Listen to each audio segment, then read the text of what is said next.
ఓం శ్రీ సాయినాథాయ నమః. అందరికీ నమస్కారం అండి. Welcome to our channel Sai Amruthavani. ఎలా ఉన్నారు అందరూ? ప్రతి ఒక్కరూ షిరిడి సాయినాథుని ఆశీస్సులతో సుఖ సంతోషాలతో బాగుండాలని మనస్ఫూర్తిగా కోరుకుంటున్నాను.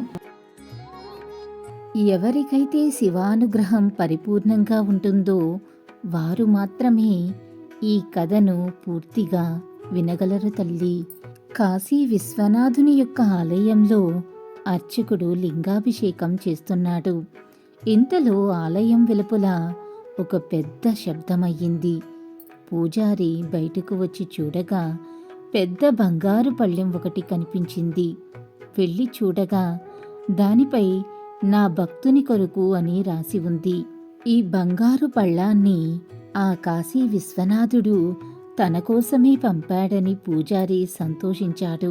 పళ్ళాన్ని తీసుకుందామని ముట్టుకోగానే అది మట్టి పాత్రగా మారిపోయింది.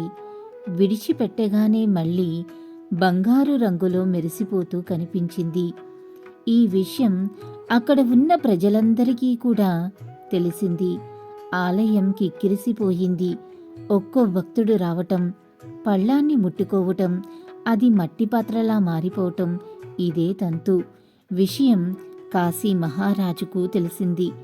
రాజ్యంలో తనకన్నా గొప్ప భక్తుడు లేడంటూ ఆలయానికి వెళ్ళాడు. జనులందరూ చూస్తుండగా బంగారు పళ్ళాన్ని పట్టుకున్నాడు. అది మట్టి పాత్రగా మారిపోవటమే కాదు, నలుపు రంగులో కనిపించింది. తానెంత అదముడనో రాజుకు బాగా అర్థమయ్యింది. అవమాన భారంతో అక్కడి నుంచి నిష్క్రమించాడు. ఇంతలో ఒక పెద్దాయన ఆలయం మెట్లు ఎక్కుతూ లోనికి వస్తున్నాడు. మెట్ల మీద కూర్చున్న బిచ్చగాళ్లను చూసి చలించిపోయాడు. కళ్ళు లేని వాళ్లను చూసి కంటతడి పెట్టుకున్నాడు. విశ్వనాథ, ఆ అభాగ్యుడికి చూపు ప్రసాదించు అని మొరపెట్టుకున్నాడు. తండ్రి, మెట్లు ఎక్కడానికి ఇబ్బంది పడుతున్న ఒక కుంటివాడికి సాయం చేశాడు. ఆకలితో అలమటిస్తున్న ఒక ఆడమనిషికి దేవుడి యొక్క నివేదన కోసం తెచ్చిన 2 ఫలాలను ఇచ్చేశాడు. చివరిగా ఆలయంలోకి వచ్చాడు. స్వామివారిని దర్శించుకుని తిరుగు ప్రయాణమయ్యాడు. ఇంతలో పళ్ళెం సంగతి అతనికి తెలిసింది. ఈ వింతేమిటి తెలుసుకుందామని అటువైపు వెళ్ళాడు. దూరంగా నిల్చుని చూస్తున్నాడు. తిరిగి వెళ్ళిపోబోతుంటే ఆలయ పూజారి, ఓ పెద్దాయన, నువ్వు వచ్చి ముట్టుకో, రోజు గుడికొస్తావు, నీ భక్తి ఏపాటిదో తెలిసిపోతుంది అని హేళనగా అన్నాడు. పెద్దాయన వెళ్ళి పళ్ళెం పట్టుకున్నాడు. అది మరింత బంగారు వన్నెలో మెరిసిపోతూ కనిపించింది. అందరూ, అక్కడున్న వారంతా కూడా ఆశ్చర్యపోయారు. అర్చనలు, అభిషేకాలు భక్తికి నిదర్శనాలు కాదు, ఆపన్నులను ఆదుకునే తత్వం ఉండటమే నిజమైన భక్తి అని అందరూ తెలుసుకున్నారు.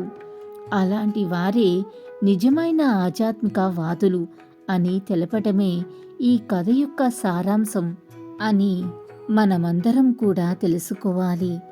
నిజమైన భక్తి ఎదుటి వాళ్ళకి మనం చేసే సాయంలో భగవంతుడు చూసి మనల్ని మెచ్చుకుంటాడు. అంతేకాని ఆర్భటాలు చేసే పూజల్లో ఆయన ఎప్పుడూ సంతోషించడు. వీడియో కనుక నచ్చినట్లయితే ఖచ్చితంగా లైక్ చేసి షేర్ చేయండి. మరిన్ని ఆధ్యాత్మిక విషయాల కోసం మన ఛానల్ని తప్పకుండా సబ్స్క్రైబ్ చేసుకోవటం మర్చిపోకండి. ఇంకొక సరికొత్త వీడియోలో మళ్ళీ కలుసుకుందాం. అంతవరకు సర్వే జన సుఖినో భవంతు. Thanks for watching.